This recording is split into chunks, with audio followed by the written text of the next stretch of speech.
ইসলামের দ্বিতীয় খলিফা ওমর ইবনুল খাত্তাব রাদিয়াল্লাহু তাআলা আনহু। রাসূল পাক সাল্লাল্লাহু আলাইহি সাল্লাম যার ব্যাপারে বলেছিলেন, আমার পরে যদি কোনো নবী হতো সে ওমর। ওমর রাদিয়াল্লাহু তাআলা আনহু ছিলেন পৃথিবী থেকেই জান্নাতের সুসংবাদপ্রাপ্ত 10 জন সাহাবীর মধ্যে অন্যতম। আমরা রাসূলের একজন ঘনিষ্ঠ সাহাবী হিসেবে, ইসলামের ন্যায়নিষ্ঠ খলিফা হিসেবে, একজন মুখলেস মোমেন বান্দা হিসেবে ওমর রাদিয়াল্লাহু তাআলা আনহুকে বেশ ভালোভাবেই চিনি।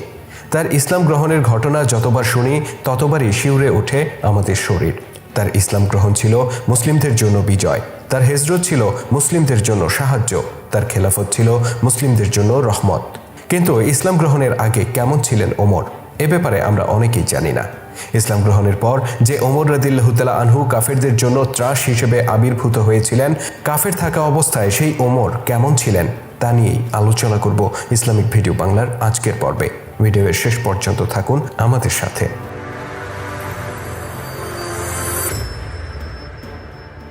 ওমর রাদিয়াল্লাহু তাআলা আনহু ছিলেন কুরাইশ বংশের আদি গোত্রের আল খাত্তাবের পুত্র। তার বাবা ছিলেন খুবই রুক্ষ মেজাজ ও কঠোর স্বভাবের মানুষ, আর পিতার এই স্বভাব কিছুটা পরিলক্ষিত হয় ওমরের চরিত্রে। বেড়ে ওঠার সাথে সাথে তার ব্যক্তিত্বে এক রোখা ও রকচটা ভাব স্পষ্ট হয়ে ওঠে। তার এই রাগী স্বভাবের কারণে পরিচিত সবাই তাকে সমীহ করে চলত। মক্কা নগরীতে তিনি ছিলেন মোটামুটি মাস্তান টাইপের লোক। তারা ছিলেন দুই ভাই, জায়েদ বিন খাত্তাব ও ওমর বিন খাত্তাব। ফাতেমা বিনতে খাত্তাব নামে তাদের এক বোনও ছিল। ওমর রাদিয়াল্লাহু তাআলা আনহু বয়সে ছোট হলেও বড় ভাই জায়েদ তাকে যথেষ্ট সমীহ করতেন আর তার সাথে খুব সাবধানে কথা বলতেন। দুই ভাইয়ের মধ্যে জায়েদই আগে ইসলাম গ্রহণ করেন, কিন্তু তিনি ইসলাম গ্রহণের বিষয়টি গোপন রেখেছিলেন ছোট ভাই ওমরের ভয়ে। ওমর রাদিয়াল্লাহু তাআলা আনহুর জন্ম ছিল আদি গোত্রে। কুরাইশদের মধ্যে আদি গোত্র ছিল তুলনামূলকভাবে একটু কম অভিজাত, কিন্তু ওমর তার শক্তি, সাহস ও প্রজ্ঞার কারণে সকলের শ্রদ্ধার পাত্রে পরিণত হয়েছিলেন। মক্কায় যখন ইসলামের আবির্ভাব ঘটে তখন ওমর রাদিয়াল্লাহু তাআলা আনহু একজন অল্প বয়সী যুবক, কিন্তু বয়স কম হওয়া সত্ত্বেও ততদিনে তিনি মক্কার বয়োজ্যেষ্ঠ নেতাদের দরবারে নিজের আসন করে নিয়েছিলেন। যে কোনো গুরুত্বপূর্ণ বিষয়ে মুরব্বীদের পরামর্শ সভা ডাকা হলে সেখানে উপস্থিত থাকতেন ওমর। অথচ তার সমবয়সী বন্ধু বান্ধব যেমন খালিদ বিন ওয়ালিদ, আমর ইবনুল আস, তারা পরামর্শ সভার বাইরে বসে আড্ডা দিতেন। তারা বলতেন, আমাদের সমবয়সী হওয়া সত্ত্বেও ওমর কিভাবে নেতা হয়ে উঠল? আমাদের বাপ চাচারা যে পরামর্শ সভায় অংশ নেন সেখানে আমাদের প্রবেশ করা বা কথা বলার অধিকার নেই, অথচ ওমর সেখানে অংশ নেয়। বিষয়টা নিয়ে ওমরের সমবয়সী বন্ধুরা কিছুটা হিংসাও করত, আবার মজাও পেত।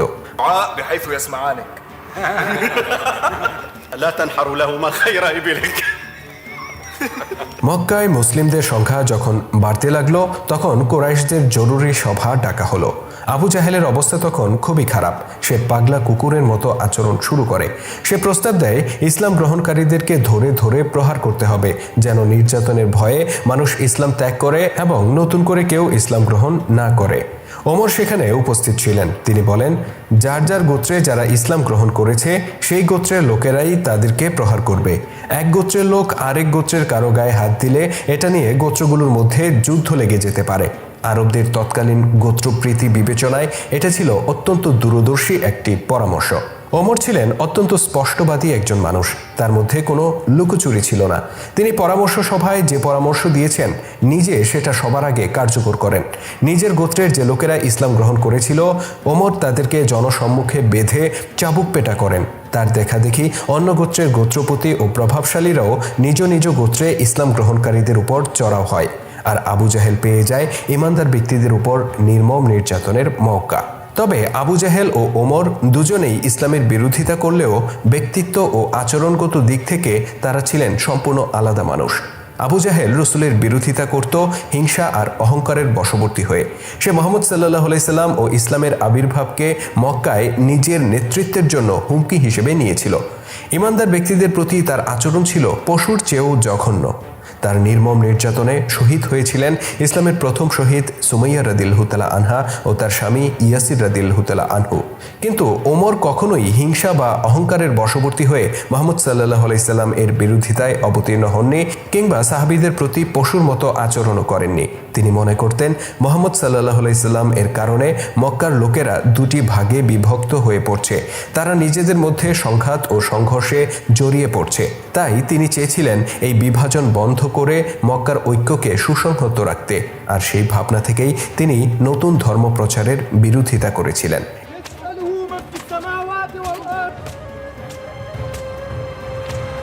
ইসলাম গ্রহণের আগে থেকেই ওমর ছিলেন অত্যন্ত সাহসী একজন মানুষ। 609 খ্রিস্টাব্দে এক বন্ধুর সাথে বাইজেন্টাইনে ঘুরতে গিয়েছিলেন তিনি।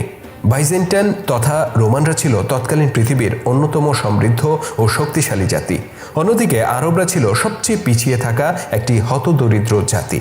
ওমর যখন তার বন্ধুর সাথে রোমানদের শহর ঘুরে দেখছিলেন, তখন ঘটনাক্রমে একজন রোমান সেনা ওমরের সাথে খারাপ ব্যবহার করে। অন্য কোনো আরব হলে হয়তো বিষয়টা এড়িয়ে যেত, কিন্তু দুঃসাহসী ওমর তাকে এতটুকু ছাড় দেননি। তিনিও ওই রোমান সেনাকে দুটি বাজে কথা শুনিয়ে দেন। ওমরের এমন আচরণ দেখে তার পাশে থাকা বন্ধুটি ভয় পেয়ে যান। তিনি বলেন, একজন রোমান সেনার সাথে এমন আচরণ করলে এর ফলাফল খুবই খারাপ হতে পারে। বন্ধুর এই হীনমন্যতা দেখে ওমর তাকেও ভর্ৎসনা করেন। রোমানদের শহরে গিয়ে একজন আরব নাগরিক রোমান সেনার সাথে তর্কে জড়িয়েছে, তাকে বাজে কথা বলেছে। এটা তৎকালীন পরিস্থিতিতে একেবারেই অভাবনীয় আর অচিন্তনীয়। এই ঘটনা থেকে সহজেই অনুমান করা যায়, ইসলাম গ্রহণের আগে থেকেই ওমর ছিলেন দুঃসাহসী একজন মানুষ।